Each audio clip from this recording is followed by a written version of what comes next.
Мост полностью монолитный, что опоры, и особенностью являются монолитные балки. Такое современное сооружение пришло на смену старому железобетонному мосту в поселке Нижние Визовые. Здесь проходит региональная дорога, на которой встречаются транспортные потоки из Чувашии и с паромной переправы через Волгу. Раньше мост был в таком удручающем состоянии.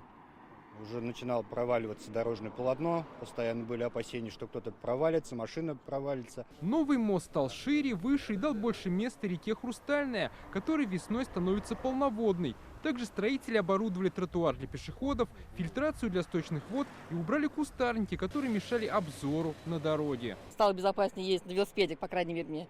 И дорога стала шире. Ездить одно удовольствие. Дорога широкая.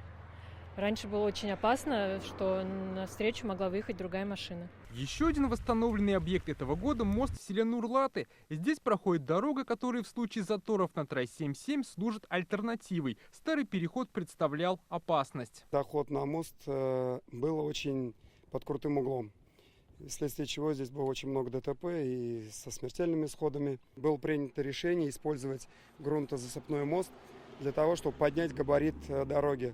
Для перехода через мост также оборудовали лестницы из композитных материалов, которые не подвержены коррозии. Это уже нам благоустроенный настоящий мост строили. Молодцы, конечно. Постарались, вот, в короткий срок мост поставили.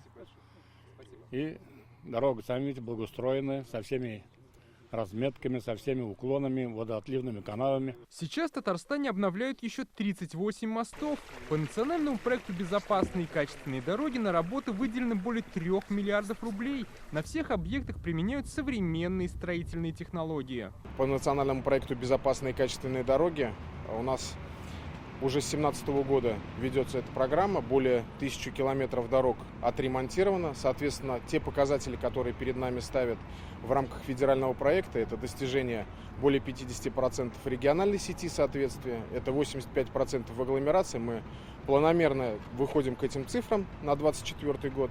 Работа по восстановлению мостов в республике будет продолжена. Сейчас требует ремонта более 400 таких сооружений.